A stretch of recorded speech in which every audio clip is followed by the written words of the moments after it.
Hola. Hoy nos metemos con un material que, la verdad, plantea preguntas bastante directas. Sí, sobre todo para pastores y líderes evangélicos, diría yo. Exacto, en el mundo hispanohablante.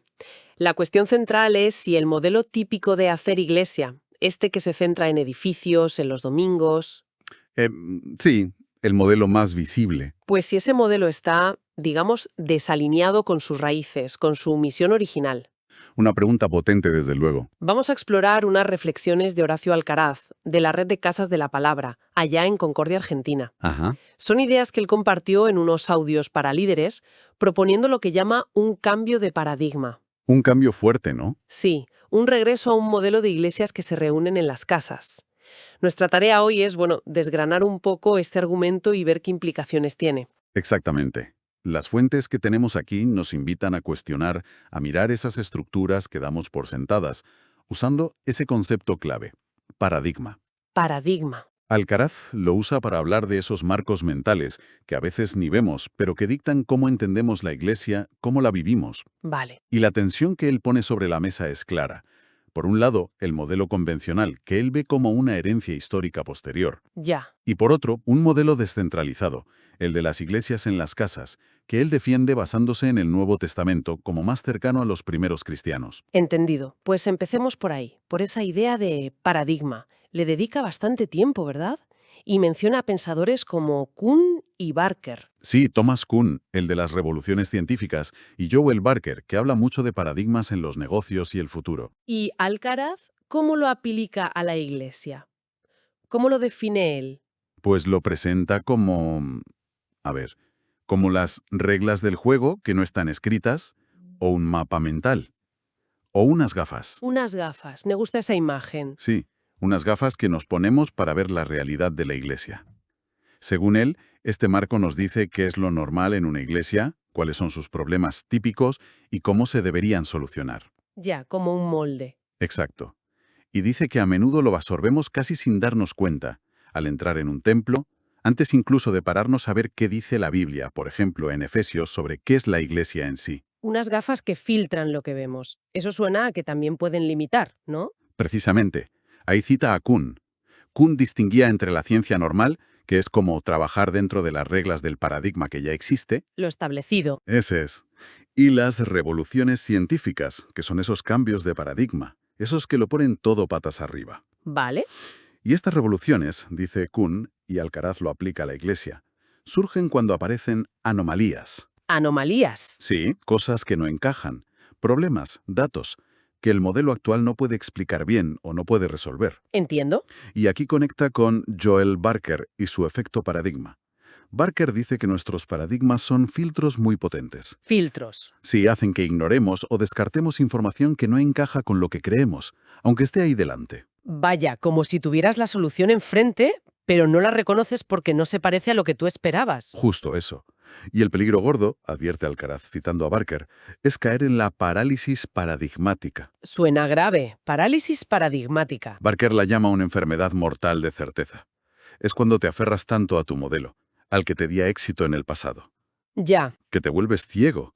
No ves las nuevas oportunidades ni las amenazas que vienen. El ejemplo de Galileo que menciona es potente ahí, ¿no? Sí, el clásico.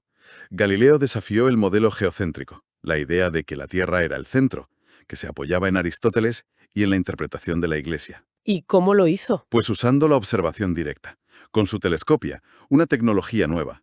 Vio cosas que no cuadraban, Claro. enfrentó una resistencia brutal, pero su insistencia en la evidencia, sentó bases para el método científico. La lección para Alcaraz es clara. Estar demasiado seguros de nuestro modelo actual puede ser peligroso. Vale. Entiendo la idea de paradigma, sus riesgos. Ahora, vayamos a las anomalías.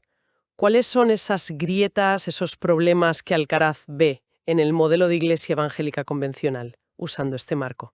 Pues identifica varias, y se apoyan autores que han reflexionado sobre esto, gente como Alan Hirsch, Francis Chan, Jeff Reed, Wolfgang Simpson. Nombres conocidos en estos círculos. Sí, una de las anomalías más gráficas que menciona es la del 5% frente al 95%. El 5% frente al 95%. ¿A qué se refiere? Argumenta que, aunque la Biblia habla de la Iglesia como un cuerpo, ¿no?, donde cada miembro tiene dones, funciones vitales, cita Romanos 12, Corintios 12, Sí, la idea del cuerpo de Cristo. pues que la realidad que vemos en muchas reuniones de domingo es otra. Es que un grupo pequeño, digamos un 5%, los que están en la plataforma, los que enseñan, dirigen la alabanza, son los que ejercen sus dones activamente. Vale. ¿Y el resto? ¿El 95% restante? Pues adopta un rol más bien de espectador, pasivo. Uf, una pasividad que choca de frente con esa imagen del cuerpo donde todos los miembros son activos y necesarios. Correcto. Según Alcaraz, esto es un contraste muy fuerte con la dinámica participativa que él ve en el Nuevo Testamento. Pero no es la única anomalía, ¿eh? ¿Hay más? Señala varias más. Y juntas, bueno, pintan un cuadro que a él le parece preocupante. A ver. Primero, habla de ineficacia misional y creciente irrelevancia.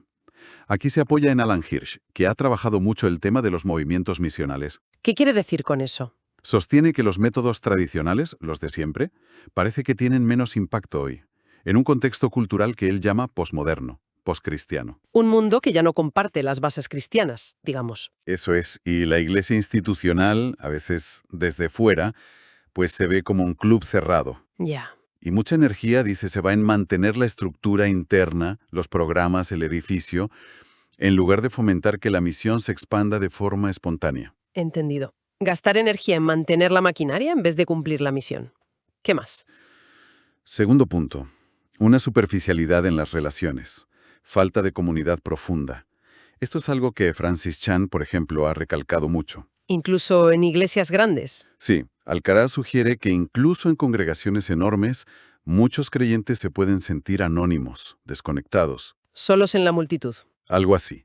Y que el énfasis a veces se va más al consumo de servicios religiosos, buena música, buena predicación, que a la participación real, a la mutualidad, a formar discípulos en relaciones cercanas y comprometidas. Eso toca una fibra sensible, la necesidad de pertenecer de verdad. ¿Algún punto más? Sí, dos más muy relacionados. Tercero, la desconexión del hogar y de la esfera de influencia cotidiana. Aquí cita a Jeffrey. Desconexión del hogar.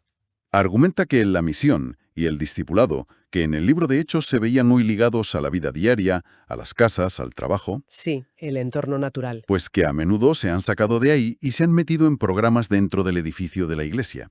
Programas que a veces se sienten un poco artificiales, forzados. Ya entiendo. Se olvida, dice él, que la oikos, la casa, la familia extendida, la red de relaciones, era el motor principal del evangelismo en la iglesia primitiva. Y el creyente de a pie, pues a menudo queda en un rol pasivo en la misión. Y esto último me imagino afecta directamente a cómo crece la iglesia, ¿no? Cuarta anomalía que señala, citando a Wellcome Simpson, un gran defensor del movimiento de iglesias en casas. ¿Cuál es? Una multiplicación lenta y la falta de un movimiento espontáneo. Argumenta que el crecimiento, si es que lo hay, tiende a ser lineal, o sea, sumar gente uno a uno, En lugar de exponencial. claro, y muy dependiente de estructuras centrales, de líderes centrales. Muy diferente, dice, de la expansión explosiva, casi viral, que lees en el libro de Hechos. ¿Y por qué pasa eso, según él? Porque se prioriza un modelo de atracción, que la gente venga al edificio, en lugar de un modelo de envío, de multiplicación orgánica, de casa en casa. ¿Vale? Para Alcaraz, estas anomalías no son fallos sueltos, son síntomas. Síntomas de un paradigma que para él necesita una revisión muy seria. De acuerdo, analicemos esto más a fondo. Si estas son las anomalías, ¿de dónde viene este paradigma convencional que, según Alcaraz, las está generando?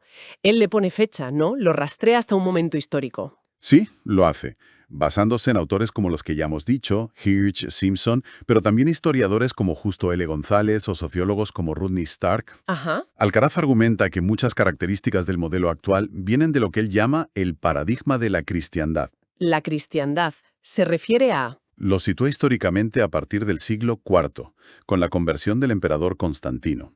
Ahí, dice, hubo un cambio radical. ¿En qué sentido? La Iglesia pasó de ser un movimiento minoritario, a menudo perseguido, que se reunía en casas, en sitios discretos, Sí. a convertirse, poco a poco, en la religión oficial, la religión privilegiada del Imperio Romano. Y ese cambio de estatus, argumenta Alcaraz, trajo transformaciones muy profundas en la forma de ser iglesia. Efectivamente, él enumera varias consecuencias que ve como problemáticas y que, dice, en parte, todavía arrastramos. A ver, ¿cuáles? Pues mira, la Iglesia se movió de los márgenes al centro del poder político y social. Surgió la idea de que uno nacía cristiano dentro de una sociedad que se suponía cristiana. Claro, dejaba de ser una elección personal contracultural. Exacto. Se desarrollaron estructuras jerárquicas más rígidas, a imagen del imperio. La arquitectura cambió, de las casas a las basílicas, edificios monumentales. ¿Del hogar al templo? Eso es. Se acentuó mucho la división entre el clero, los profesionales religiosos, y el laicado, los que simplemente asisten. La famosa división clero-laico. Sí, la Iglesia acumuló riqueza, poder terrenal. Menciona que prácticas como el diezmo se empezaron a justificar más con modelos del Antiguo Testamento o incluso con decretos imperiales, y no tanto por la práctica voluntaria que él ve en la Iglesia primitiva. Vaya. Incluso señala el uso de la fuerza, de la coerción político-militar en nombre de la fe. Piensa en las cruzadas o en bautismos forzados, Uf. y cita una frase muy dura del sociólogo Rodney Stark, que dijo que la conversión de Constantino destruyó los aspectos más atractivos y dinámicos de la Iglesia primitiva. Es una lectura histórica muy crítica, ¿eh? Muy crítica, desde luego.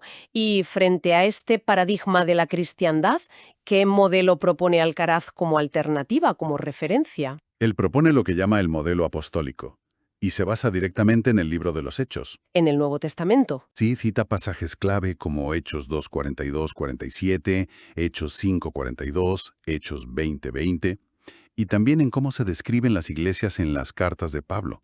Menciona las iglesias que se reunían en casas, como en Romanos 16:5, Colosenses 4:15, Filemón 1:2. ¿Vale? ¿Y cuáles serían las características clave de ese modelo apostólico, según Alcaraz? Pues destaca varias. Primero, la reunión por las casas como el eje central de la vida de la comunidad, No el edificio. no principalmente. Segundo, la perseverancia en 4 cosas: la enseñanza de los apóstoles, la comunión, la coinonía, el partir el pan y la oración. Los pilares de Hechos 2. Exacto. Tercero, una vida compartida, con sencillez, con generosidad. Y cuarto, una expansión misional espontánea, orgánica. Aquí cita al misiólogo Roland Allen. Y aquí es donde cobra importancia el contexto histórico que menciona Alcaraz, ¿no?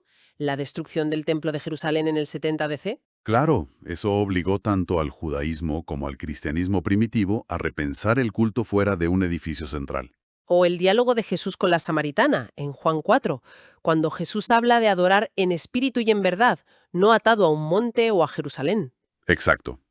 Alcaraz también menciona al erudito Bradley Blue, que señala que durante casi 300 años, antes de que Constantino empezara a construir basílicas, la iglesia cristiana se reunió fundamentalmente en hogares. 3 siglos. Es mucho tiempo. ¿Sí? Y autores contemporáneos que él cita, como Wolfgang Simpson, Casas que transforman el mundo, o Jeff Reed, refuerzan esta idea. Ven las casas no solo como un sitio para reunirse, sino como el ecosistema ideal. ¿Ecosistema ideal para qué? Para la comunidad auténtica, para el discipulado profundo, para formar líderes en un entorno de vida real, no en un aula. Ya. La analogía que usa Alcaraz es muy gráfica. Contrasta la dinámica de una mesa familiar, Sí. con su calor, su intimidad, donde todos participan, hablan, comparten, ¿Vale? con la dinámica de un auditorio, Ujú. que tiende más a la pasividad, al espectáculo, a que cada uno consuma individualmente. La imagen es potente, sí. Mesa familiar frente a auditorio. Entonces, si este modelo de iglesias en casas tiene estas raíces bíblicas, históricas, y según Alcaraz responde mejor a las anomalías del modelo actual, ¿por qué cuesta tanto? ¿Por qué hay tanta resistencia a considerarlo seriamente, sobre todo entre líderes establecidos? Pues Alcaraz vuelve a las ideas de Kuhn y Barker sobre la resistencia al cambio de paradigma para explicarlo. Menciona varios factores. A ver, Primero, el efecto paradigma, del que hablábamos. Esos filtros mentales hacen que sea difícil siquiera ver o valorar algo que no encaja en nuestro mapa actual. claro. Si para ti iglesia es igual a edificio y programa dominical, pues una reunión en un salón te puede parecer, no sé, menos iglesia, ¿no? Algo informal, secundario. Luego menciona algo que suena complicado, inconmensurabilidad. Sí, suena técnico, pero la idea es sencilla. Barker lo explica como que gente que está en paradigmas distintos puede usar las mismas palabras. ¿Como iglesia? Exacto, como iglesia, pero les dan significados radicalmente diferentes. Unos piensan sobre todo en la organización, el edificio, el evento del domingo, el paradigma convencional. Vale. Otros piensan en la comunidad de personas reunidas, estén donde estén, el paradigma de casa, Entonces, ¿qué pasa? que discuten, pero en realidad están hablando de cosas distintas, valoran cosas distintas. Es como si hablaran idiomas conceptuales diferentes. Y eso hace muy difícil el diálogo, el entenderse. Entiendo. Es como una barrera de lenguaje, pero conceptual. ¿Qué más frena el cambio? Bueno, el miedo a lo desconocido, la comodidad de lo familiar. Cambiar de paradigma te saca de tu zona de confort, te mete en la incertidumbre, y eso da ansiedad. Es más fácil seguir haciéndolo de siempre. Claro, aunque veas que los resultados no son los que querrías. Y hay un cuarto factor, muy importante para los líderes a los que se dirige Alcaraz. ¿Cuál? El peso del éxito pasado. Y la inversión que has hecho, de tiempo, de dinero, de reputación, en el paradigma antiguo. Ah, claro. Aquí Alcaraz aplica la regla del retorno a cero de Barker, que dice que el éxito que tuviste en el viejo paradigma no solo no te garantiza el éxito en el nuevo. Sino que puede ser un obstáculo. Exacto. Puede ser tu mayor obstáculo, porque te ata a las viejas formas de hacer las cosas. Utiliza un ejemplo muy potente de esto, ¿no? El de la industria relojera suiza. Sí, inventaron el reloj de cuarzo, su propia invención, pero lo descartaron. ¿Por qué? Porque no encajaba en su paradigma de excelencia mecánica de tradición. ¿Y qué pasó? Que llegaron los japoneses, Seiko, adoptaron la tecnología y arrasaron el mercado.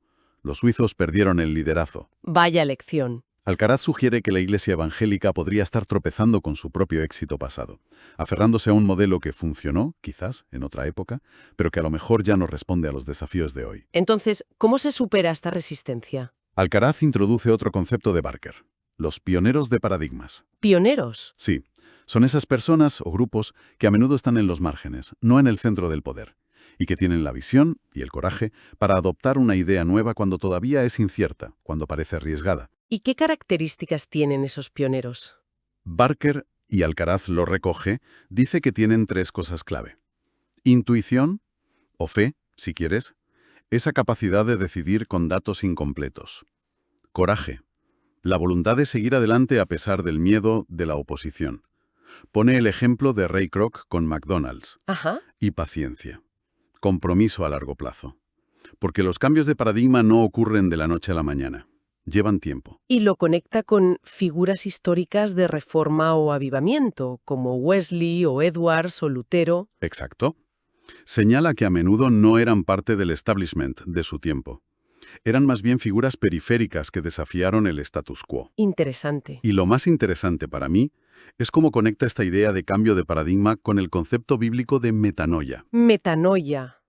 Arrepentimiento. Normalmente lo traducimos así, pero Alcaraz, basándose en textos como Romanos 12:2, transformaos por medio de la renovación de vuestro entendimiento, o Efesios 4, despojaos del viejo hombre, vestíos del nuevo. Sí. Argumenta que la metanoia no es solo el cambio inicial cuando te conviertes, es una transformación radical y continua de la mente, una renovación de cómo entendemos las cosas, y que eso debe aplicarse también a cómo pensamos sobre la Iglesia y a cómo la hacemos. O sea, implica despojarnos de las viejas formas que ya no sirven. Exacto, que ya no son funcionales o quizás ni siquiera fieles al diseño original.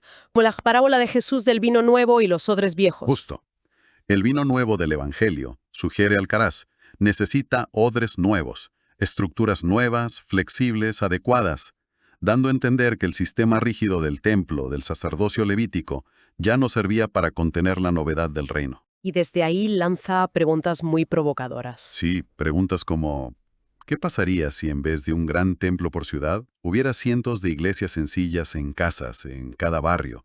O esta otra, ¿es a Jesús a quien rechaza el mundo? ¿O es la forma en que a menudo presentamos la Iglesia? Son preguntas para darle una vuelta, ¿eh? Sí, diseñadas para sacudir el paradigma establecido, Totalmente.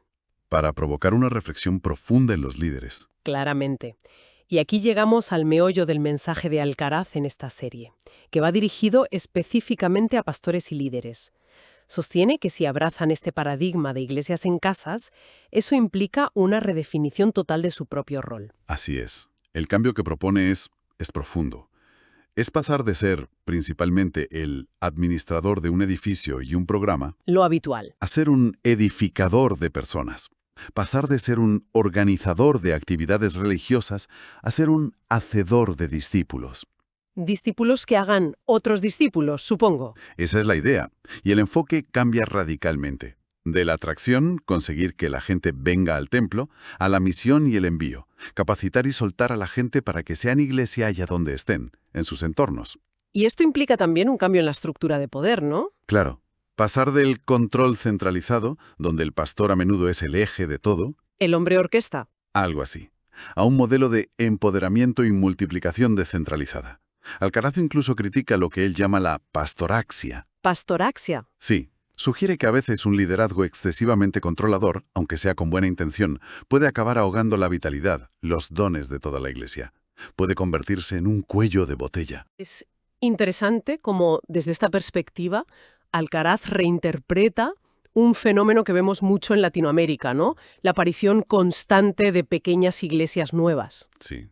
Que a veces desde las denominaciones más establecidas se ven como divisiones, como kiosquitos rebeldes. Ya. Él plantea la posibilidad de que en algunos casos no sea solo división, que sea una expresión de la vitalidad misma del Evangelio, como un ADN apostólico de multiplicación que intenta abrirse paso incluso a través de las grietas del paradigma actual. Como si la vida buscara brotar donde encuentra un hueco. Esa es la imagen, sí, una perspectiva diferente. Entonces, para aquellos pastores o líderes que escuchan esto y sienten que algo resuena, que les inquieta el modelo actual, ¿qué pasos prácticos sugiere Alcaraz para empezar una transición? Pues da consejos muy concretos, muy realistas, basados en su propia experiencia. Vale. Primero, empezar pequeño, no intentar cambiar toda la estructura de golpe.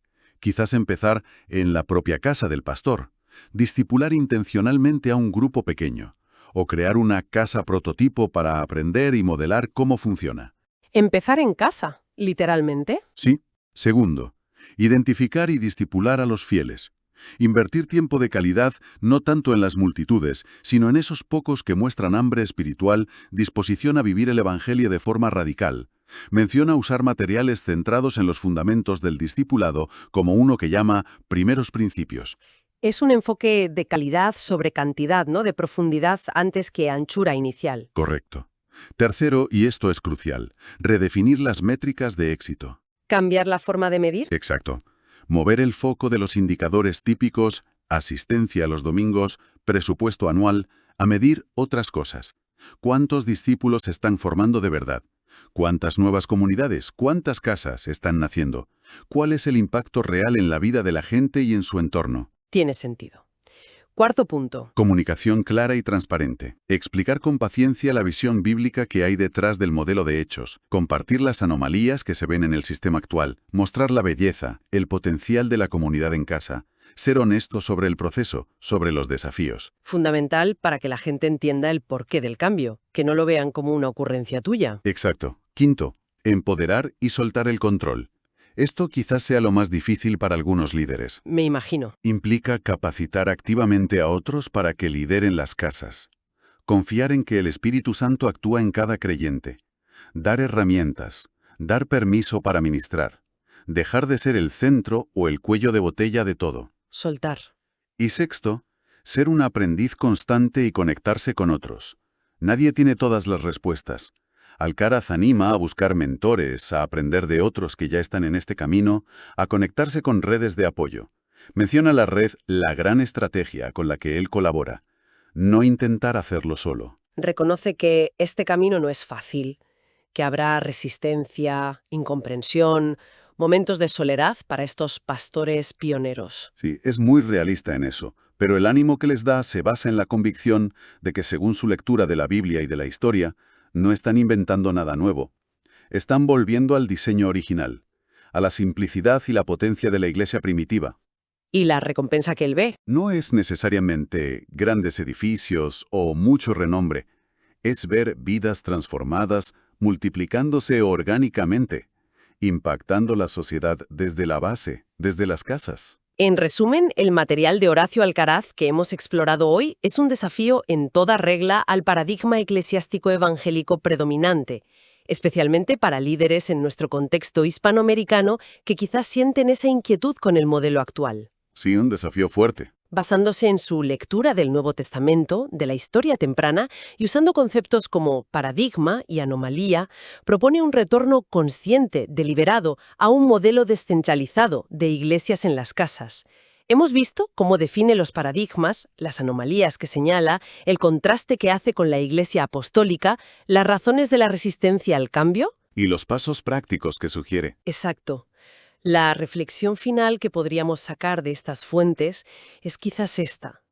En un contexto cultural como el nuestro, cambiante, que Alcaraz y otros llaman posmoderno, poscristiano, donde las viejas formas parecen perder fuelle, perder relevancia para mucha gente, Ajá. podría ser que la flexibilidad, la intimidad, la naturaleza misional de este modelo de iglesia en casa sea algo más que una alternativa bonita o nostálgica.